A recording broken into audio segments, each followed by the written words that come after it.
복 있는 사람은 누구인가? 첫 번째라는 제목으로 말씀을 전하겠습니다. 미러링이라는 용어가 있습니다. 보통은 IT 용어로 사용이 많이 됩니다. 데이터 손상을 막기 위해서 하드디스크를 이중화시킨 후에 데이터를 동시에 기록하고 동시에 보존하는 기법이에요.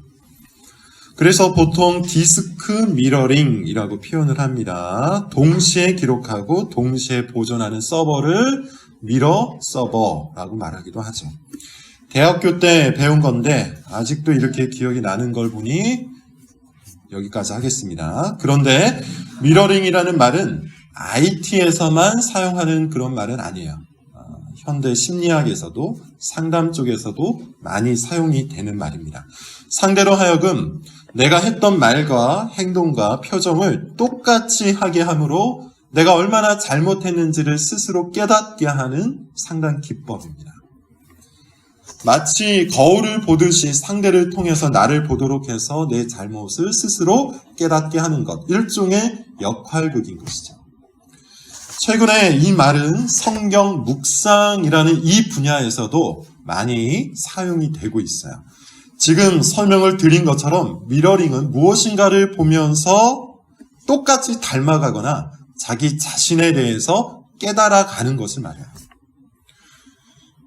이것을 성경 묵상에다가 적용을 해보면 어떤 뜻이 나올까요? 성경을 바르게 묵상할 때 나 자신의 죄를 깨닫고 하나님을 닮아간다는 것이죠. 성경이 거울이 되어서 나 자신을 발견하게 하고 또 하나님을 비추는 거울이 되므로 하나님을 닮아갈 수 있게 된다는 거예요.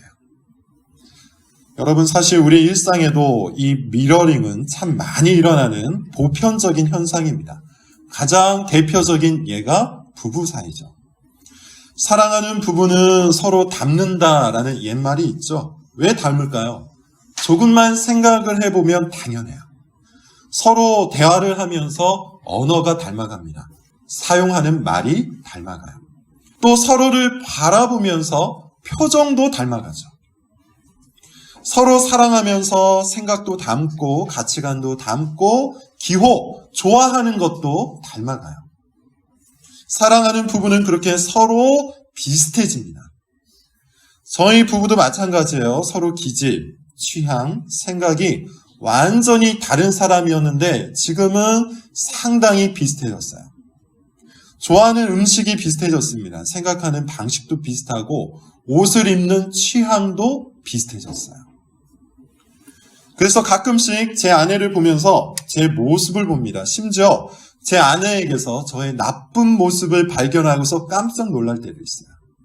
서로를 바라보면서 살았기 때문에 그렇게 서로 닮아간 것이죠. 이것이 미러링이에요. 그런데 모든 부부가 다 닮는 건 아니더라고요. 서로를 바라보고 서로와 대화를 하는 시간이 없었던 부부는 오히려 완전히 다른 개체가 되어버립니다. 10년, 20년을 같이 살았음에도 불구하고 생각이 달라요. 취향이 달라요. 가치관이 달라요. 다른 정도가 아니라 점점 더 벌어지는 부부도 있더라고요. 지금은 없어졌지만 안녕하세요라는 TV 프로그램이 있었습니다. 각종 사연이 나오지만 그 중에서도 부부 문제가 가장 많이 나왔던 것 같아요. 정말 오만 가지 사연들이 있었는데 문제는 딱 한 가지였습니다. 상대 배우자가 자기 자신을 포기하지 않는 거예요. 결혼을 하고도 자기 취미를 포기하지 않아요. 결혼을 하고도 자기 취향을 조금도 포기하지 않아요. 결혼을 하고도 자기 일을 하나도 포기하지 않는 겁니다. 결혼만 했을 뿐 사실 혼자 사는 남편 혹은 혼자 사는 아내로 인해서 고통을 받는 사람들이 정말 많이 나왔어요. 결혼을 해놓고도 배우자를 바라보지 않고 그냥 자기 자신만 바라보고 사는 사람들이 얼마나 많은지 놀랄 정도였습니다. 부부가 아니라 왼수라는 옛말이 딱 이해가 되더라고요. 바로 옆에 붙어 있어도 바라보지 않으면 닮지 않습니다. 항상 같이 있어도 서로 이야기를 나누지 않으면 닮지 않아요. 같이 있는 것, 옆에 있는 것, 그것보다 중요한 것은 서로를 바라보는 겁니다. 그래서 내가 상대가 되고 상대가 내가 되는 것, 그것이 사랑이에요. 적어도 그렇게 살아가는 게 부부간의 사랑입니다. 바쁘다는 핑계로 대화도 하지 않고 바라보지도 않으면 10년, 20년을 살아도 말만 부부일 뿐 사실은 남과 다를 바가 하나도 없는 거예요. 저는 지금 부부 관계를 이야기하려고 하는 게 아닙니다. 성경 묵상에 관해서 말하고 있는 거예요. 교회를 1년을 다니고 5년을 다니고 10년을 다녀도 하나님을 바라보지 않으면 그리스도인이 아니에요. 등록 교인이 되고 세례 교인이 된다고 해서 그리스도인이 되는 것도 아니에요. 그리스도인이라면 마땅히 그리스도를 닮아야 되죠. 하나님 아버지를 닮아야 하나님의 자녀인 겁니다. 하나님 옆에 있다고 해서 하나님을 저절로 닮는 게 아니에요. 교회 나온다고 해서 저절로 그리스도를 닮는 것도 아니에요.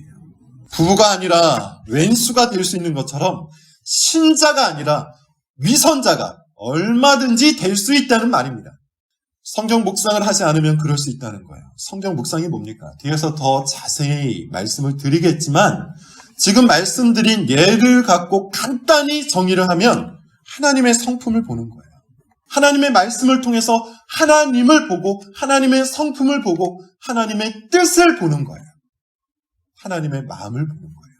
그래서 점점 하나님과 닮아가는 것이죠. 하나님의 성품을 담고 하나님의 마음과 같아지는 것이고 하나님의 시선과 겹쳐지는 거예요. 그것이 성경 묵상의 의미와 유익인 겁니다.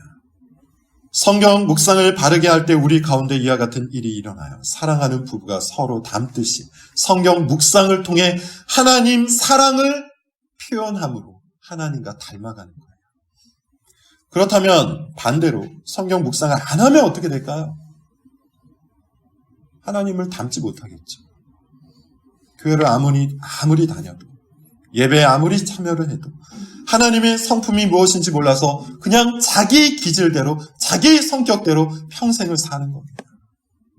하나님의 마음이 무엇인지 몰라서 제 마음대로 살 것이고 하나님의 생각이 뭔지 몰라서 자기 소견에 오른 대로 살게 될 거예요. 자, 성경 한 구절을 우리 한번 찾아볼게요. 사사기 2장 10절부터 11절입니다.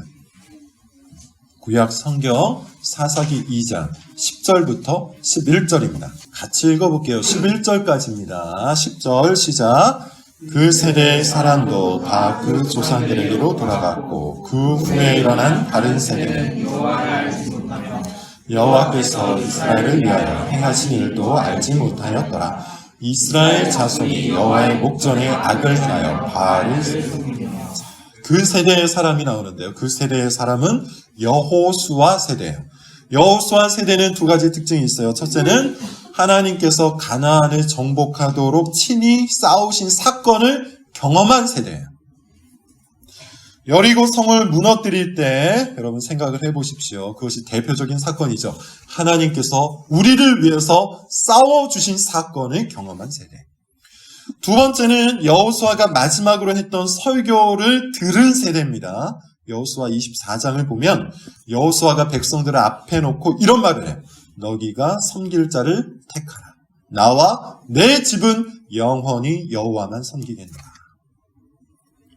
그러면서 하나님의 말씀을 지키고 그 말씀으로 자녀를 가르치라고 명령을 합니다. 그런데 사사기 2장 10절, 11절을 보니 이 세대가 어떻게 되었다고 합니까? 이 여호수아 세대가 이제 다 죽어버렸어요. 그리고 새롭게 일어난 세대가 있는데 그 세대는 어떤 세대라고 합니까? 다른 세대라고 해요. 다른 세대라고 합니다.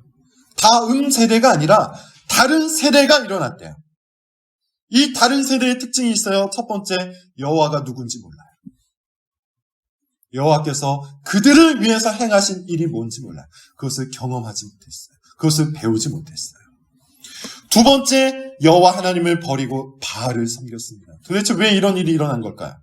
어째서 한 세대가 끝이 나고 다음 세대가 나타나지 못하고 다른 세대가 나타난 걸까요? 하나님의 말씀을 경험하지 못했기 때문에. 가르치지도 않고 배우지도 않았기 때문에 이 세대의 가치관이 단절되어 버린 겁니다. 말씀을 가르쳐서 하나님을 보도록 했어야 했는데 그것을 하지 않은 거예요. 그래서 결국 이 세대는 어떻게 살게 되느냐 하면 사사기 21장 25절을 볼게요. 사사기 21장 25절입니다. 같이 한번 읽어보겠습니다. 그때 시작. 그때 이스라엘에 왕이 없으므로 사람이 각기 자기의 소견에 오른 대로 자기 소견에 오른 대로 행하는 세대. 왜 이렇게 되었다고 했죠? 성경 묵상을 하지 않은 결과예요. 성경을 통해서 하나님을 바라보도록 가르치지 않은 결과예요. 성경 묵상을 통하여 하나님을 바라보고 하나님을 닮아가야 했지만 이 다른 세대는 그렇게 하지 않았습니다. 하나님과 결혼은 했는데 하나님을 바라보지 않고 바알만 바라본 거예요. 그래서 하나님은 계속해서 이스라엘 백성들에게 뭐라고 말합니까? 너희가 간음하였다고 이야기하는 거예요. 너희가 나와 결혼을 했는데 나를 바라보지 않고 계속해서 바알만 바라보는 거예요. 결혼은 하나님과 있는데 실제로 바라보고서 닮아간 것은 바알이었다는 겁니다. 그 결과 가늠한 바알에게도 버림을 받고 진짜 남편 하나님께도 징계를 받죠. 전쟁이 끊이지 않았고 가난과 기근이 반복해서 나타났고 온갖 질병과 기근이 돌아가면서 찾아왔어요. 더 많이 얻고 더 많이 행복하고 더 많이 사랑받고 싶어서 가짜 남편 바알을 찾아갔는데 인생이 말라서 비틀어져 버린 겁니다. 이것이 성경 묵상을 통해 하나님을 바라보지 않은 인생의 결과예요. 시편 1편은 이 두 가지 인생을 대조하고 있어요. 복된 인생과 망한 인생입니다. 복된 인생은 어떤 특징이 있고 망한 인생은 어떤 특징이 있는지 선명히 비교를 하고 있어요. 자, 본문을 한번 볼게요. 2절, 3절을 먼저 한번 읽어보겠습니다. 오늘 본문 시편 1편 2절과 3절을 같이 읽습니다. 시작. 오직 여호와의 율법을 즐거워하여 그의 율법을 주야로 묵상하는도다. 그는 시냇가에 심은 나무가 철을 따라 열매를 맺으며 그 잎사귀가 마르지 아니함 같으니 그가 하는 모든 일이 다 형통하니라. 복 있는 사람의 가장 도드라지는 특징이 바로 이거예요. 주의 율법을 즐거워하는 겁니다. 이것은 마치 연인의 심정을 표현하는 시와 같죠. 좋아하는 거예요. 사랑하는 거예요. 우리가 누군가를 좋아하면 어떻습니까? 자꾸 그 사람의 말을 듣고 싶어 하죠. 저는 그런 적이 없지만 학창시절에 선생님을 좋아하는 친구들이 종종 있었어요. 제가 기억하기로 중학교 3학년 때 영어 선생님이 오셨는데 키도 크고 순하게 생긴 여자 선생님이셨어요. 다른 친구들은 만만하게 여기고 이 선생님이 가르칠 때 자기도 하고 졸기도 하고 떠들기도 했습니다. 물론 저는 그렇게 하지 않았습니다. 저는 공부하는 학생이었기 때문에 굉장히 열심히 들었어요. 그런데 원래 영어 시간에 매번 자던 친구가 있었는데 그 친구가 눈을 반짝이면서 열심히 듣더군요. 이 선생님에게 반한 거예요. 그래서 눈에 띄고 싶고 마음에 들고 싶어서 수업을 열심히 들은 겁니다. 점수는 딱히 오르지 않았지만 그래도 힘써 수업 태도가 열심히 듣는 태도로 변했어요. 좋아하는 마음이 생겼기 때문입니다. 좋아하는 마음이 생기면 열심히 들어요. 들을 뿐만 아니라 묵상을 해요. 그것도 밤낮으로 그렇게 합니다. 묵상이라는 이 말은 히브리어로 하가라고 하는데요. 원래의 뜻은 반복해서 중얼거리다, 조용히 말하다, 읊조리다 라는 뜻이에요. 그래서 유대인들은 율법을 그저 머릿속으로만 읽지 않고 항상 낭독을 했죠. 조용히 반복해서 읽었다는 겁니다. 또 으르렁거리다 라는 그런 뜻도 있어요. 이것은 마치 굶주린 사자가 먹이를 찾아서 돌아다닐 때 내는 그 소리와 같다고 하죠. 따라서 묵상이라는 말은 조용히 말씀을 읊조리는 그런 정도가 아니라 먹이를 찾는 맹수의 갈망, 맹수의 굶주림을 품고 말씀을 갈망하는 거예요. 다시 말해서 하나님의 말씀을 강렬히 사랑하는 것을 뜻하는 겁니다. 그게 묵상, 하가라는 말의 뜻이에요. 사실 이 역시도 우리가 일상 속에서 얼마든지 예를 들 수가 있어요. 연인의 편지를 받았다고 한번 생각을 해보죠. 연인의 편지를 받았을 때 어떻게 합니까? 한 번 읽고 이 내용 내가 이제 다 아니 꾸겨서 휴지통에 던져버립니까? 자녀가 처음으로 글을 익혀서 생일에 편지를 써주면 어떻게 합니까? 한 번 읽고서 그 내용을 이미 머릿속에 다 들어와 있으니, 머릿속에 다 알고 있으니 그냥 던져버립니까? 그렇게 하지 않아요. 내용은 이미 머릿속에 다 들어와 있어도, 내용은 다 알고 있지만 이 편지 뒤에 있는 연인의 사랑, 그리고 자녀의 마음을 더 느끼기 위해 읽고 또 읽죠. 하도 읽다 보니까 아예 암기가 되기도 할 겁니다. 읽고 읽어도 재미가 있고 뿌듯하고 따뜻해서 또 읽게 된다는 거예요.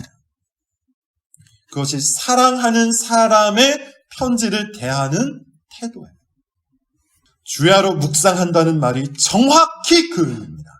복 있는 사람은 하나님께 사랑을 받은 사람이에요. 하나님께 사랑을 받은 사람은 하나님을 사랑하게 되어 있어요. 그래서 하나님께서 쓰신 글, 하나님께서 쓰신 책, 하나님께서 쓰신 편지도 사랑합니다. 이것은 마치 연애 편지 같은 것이고요. 이것은 마치 아름다운 시와 같은 것이고 뜨거운 고백 같은 거예요. 그래서 하나님의 말씀을 즐거워하는 거예요. 그래서 계속해서 성경을 바라보는 것이죠. 성경 뒤에 계신 하나님의 마음을 자꾸 읽고 싶은 것이고 성경 뒤에 있는 하나님의 사랑을 자꾸만 읽고 싶은 거예요. 그러다 보면 하나님과 닮아가는 것이죠. 자, 시편 119편 7절을 우리 한번 찾아서 읽어봅시다. 시편 119편입니다. 97절이에요. 같이 한번 읽어볼게요. 자, 시작. 내가 주의 법을 어찌 그리 사랑하는지요. 내가 그것을 종이 작은 소리로 다윗이 뭐라고 말합니까? 주의 법, 말씀을 사랑한다고 하죠. 그래서 그것을 어떻게 합니까? 종일 작은 소리로 읊조린다고요. 이게 바로 묵상이에요.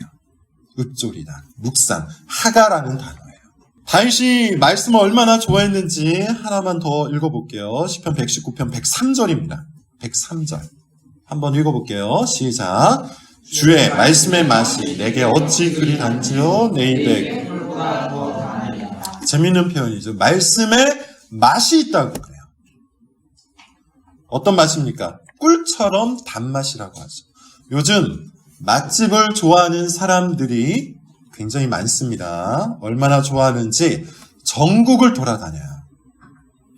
온 열정을 다해서 검색을 하고서 기어이 맛있는 집을 찾아낸다는 것이죠. 거기에 멈추지 않고 헌신을 합니다. 심지어 전국 수준이 아니라 세계 수준이에요. 돈 좀 있는 연예인들은 맛있는 음식을 먹으려고 해외까지 나가는데 그걸 방송으로 찍어 주기까지 하죠. 탐식을 자극한다는 의미에서 바람직한 풍토는 아닙니다. 자, 중요한 것은 그것이 아니고 사람들은 자기 미각을 만족시키는 맛을 위해서, 이 맛을 찾기 위해서라면 어디든지 갈 만큼 열정적이라는 것이죠. 그런데 다윗에게는 주님의 말씀이 그러했어요. 주님의 말씀이 맛집이었어요. 이 말씀을 읽을 때 달았고 향긋했고 맛있었던 겁니다. 그래서 계속 찾았고, 그래서 계속 맛봤던 것이고, 그래서 계속 읊조렸던 거예요. 그것이 주야로 묵상한다는 말의 의미예요. 이렇게 말씀을 주야로 묵상하는 사람은 어떤 인생을 보장받습니까? 복된 인생을 보장받는데 다윗은 이것을 시냇가에 심은 나무와 같다고 표현을 하고 있죠. 이 표현은 사막이 많았던 이스라엘 백성들에게 좀 더 와닿은 표현이었을 겁니다. 시냇가에 심은 나무는 사시사철 푸르렀을 거예요. 뿌리가 늘 물을 흡수할 수 있었기 때문에 때에 맞게 열매도 냈을 겁니다. 그러나 광야에 심어진 나무는 어떻게 되었을까요? 조금만 시기를 놓쳐도 금세 시들어버렸겠죠. 금세 말라버렸을 거예요. 마치 그와 같답니다. 말씀을 주야로 묵상하는 사람은 시냇가에 심은 나무와 같아요. 인생이 시들지 않아요. 필요할 때 열매를 얻어요.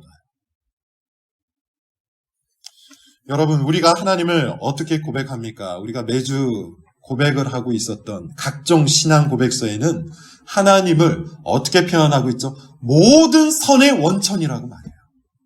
우리는 매주 그렇게 고백을 해왔어요. 또 온갖 좋은 것들의 근원이라고도 고백을 했습니다. 생명과 풍요와 행복의 시작이라고도 우리는 고백을 하고 살아왔죠. 하나님으로부터 이 땅에 모든 좋은 것들이 나온다고 고백을 한 겁니다. 하나님이야말로 생명수가 되신다는 것이죠.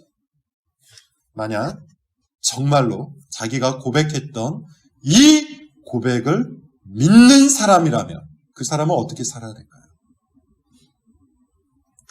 생명수가 되시는 하나님을 꼭 붙들고 살아야 마땅하겠죠. 생명수가 되시는 하나님의 말씀을 읽고 또 읽고 읽어야 할 겁니다. 이쯤에서 여러분 우리는 복 없는 사람, 망하는 인생과 한번 비교를 해보죠. 복 없는 사람들은 온갖 좋은 것들의 출처가 어디에 있다고 믿을까요? 적어도 하나님은 아닐 거예요. 어떤 사람은 돈이라고 생각할 겁니다.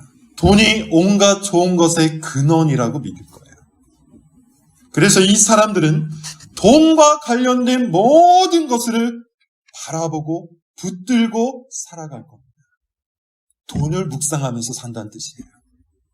돈에 관한 책과 영상을 읽고 보고 또 읽고 볼 겁니다. 어떤 사람은 권력을 그렇게 여기겠죠. 돈이 아무리 많아도 결국 권력 있는 사람에게는 굴종할 수밖에 없다고 보는 그 사람은 권력을 얻으려고 권력을 보고 또 볼 거예요. 권력을 묵상한다는 얘기예요.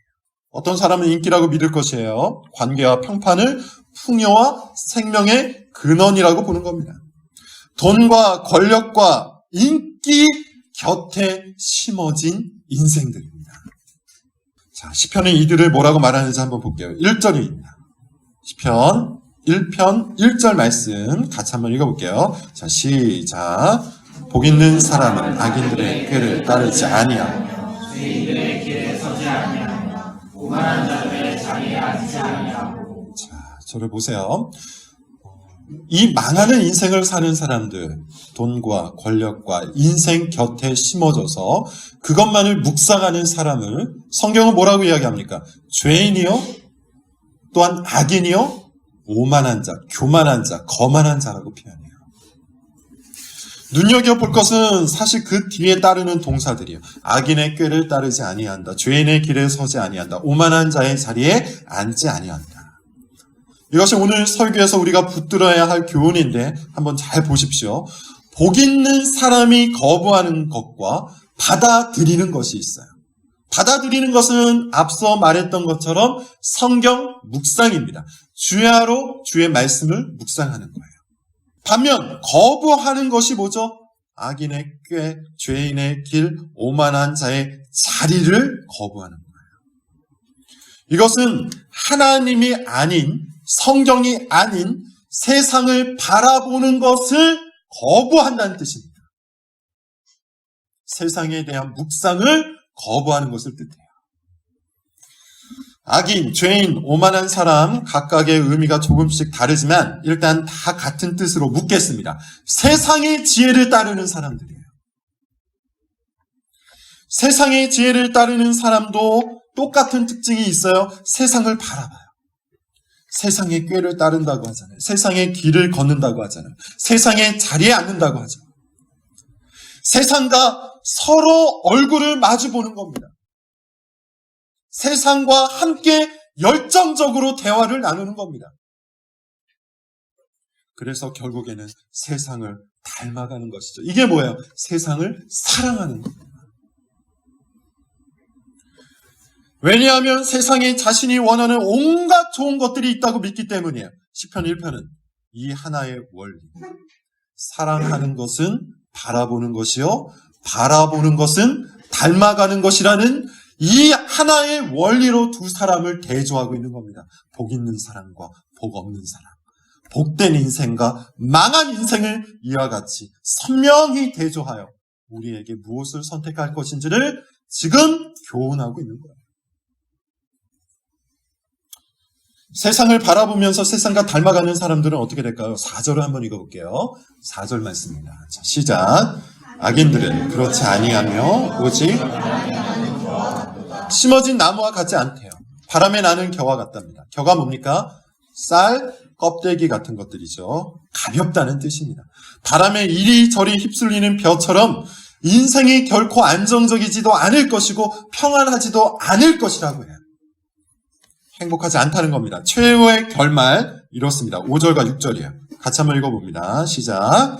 그러므로 악인들은 심판을 견디지 못하며 의인들이 의인들의 공의에 듣지 못하리로다. 무릇 의인들의 길은 여호와께서 인정하시나 악인들의 길은 망하리로다. 악인은 망하고 의인은 인정을 받습니다. 세상을 닮은 사람은 세상과 함께 망할 것이요, 하나님을 닮은 사람은 하나님께 인정을 받을 것입니다. 결국 인생은 이 두 가지 중 하나에 속하는 거예요. 복 있는 사람으로 하나님을 사랑하고 하나님을 닮아서 사시사철 푸른 인생을 살다가 영광의 나라로 가든지, 아니면 복 없는 사람으로 세상을 사랑하고 세상과 닮아서 이리저리 휘둘리는 인생을 살다가 심판을 받든지, 둘 중 하나예요. 여러분, 2020년 새해가 시작되었습니다. 저는 모든 시작에는 하나님의 은혜가 있다고 믿어요. 지금까지 그렇게 살지 못했지만 하나님께서는 새로움을 우리에게 내려주셔서 우리가 새로운 결단을 하도록 하신다고 믿습니다. 그래서 월요일도 은혜고, 그래서 매월 첫날도 은혜고, 그래서 매년 첫 주도 은혜인 것이죠. 그렇다면 우리가 이 은혜를 받아 누려야 하지 않겠습니까? 이 은혜 안에서 복된 인생을 설계해야 되지 않겠어요? 과거처럼 살지 말고 우리에게 새롭게 다가온 이 은혜의 때를 받아 하나님의 뜻대로 살아가야 되지 않겠습니까? 새해 첫 설교로 시편 1편을 선택한 이유는 우리 모두가 하나님이 주신 이 새로운 기회에 새로운 은혜를 받아 복 있는 사람이 되기를 원하기 때문입니다. 복 있는 사람은 정말로 복된 인생을 삽니다. 생기가 있어요. 열매가 있어요. 마르지 않는 잎사귀가 있어요. 사시사철 푸른 인생을 살아요. 그래서 마음에 평안이 있고 삶에는 형통함이 있는 것이죠. 설령 고난이 찾아온다 해도 흔들리지 않아요. 뿌리가 시냇가에 깊이 심어졌기 때문이에요. 복 있는 사람은 정말로 좋은 인생, 정말로 복된 인생을 살기 때문에 우리는 정말 복 있는 사람이 되어야 하는 겁니다. 그렇다면 어떻게 해야 복 있는 사람이 됩니까? 계속해서 말씀을 드리고 있는 것처럼 주의 율법을 즐거워야 되겠죠. 주야로 주의 말씀을 묵상해야 되겠죠. 하나님의 말씀을 사랑하시고 그 말씀을 사랑해서 이리 보고 저리 보고 이런 방식으로도 보고 저런 방식으로도 봐야 되겠죠. 읽기도 하고 듣기도 하고 읊조리기도 하고 암기도 하고 하나님의 말씀을 굶주린 맹수처럼, 굶주린 맹수가 먹이를 찾듯 확 움켜잡아야 하는 거예요. 하나님의 말씀 뒤편에 있는 하나님의 말씀을 읽고 하나님의 생각을 읽어서 내 마음과 생각이 하나님과 점점 닮아가도록 계속해서 읽고 또 읽어야 하는 거예요. 연애 편지를 읽듯 말씀을 읽으시기를 바랍니다. 맛집을 찾듯 말씀을 찾으시기를 바랍니다. 연인을 대하듯 자녀를 대하듯 말씀을 대하시기 바랍니다. 그렇게 말씀을 묵상할 때 내 마음이 말씀에 의해서 빚어지는 거예요. 그리고 나도 모르는 사이에 말씀이 좋아지고 말씀과 같아지고 말씀을 따르게 되는 겁니다. 또 해야 할 일이 하나 더 있죠. 세상을 멀리하는 거예요. 세상의 지혜를 가까이 하지 않는 거예요. 세상의 취향도 멀리하고 세상의 방식도 멀리하는 겁니다. 세상을 가까이 하고 세상을 바라보고 세상과 대화를 나누면 세상에 의해서 내 마음이 빚어지게 됩니다. 세상을 닮아가게 된단 말이에요. 세상을 유심히 바라본다는 것은, 그리고 세상과 깊이 대화한다는 것은 결국 세상을 묵상한다는 말과 같은 의미입니다.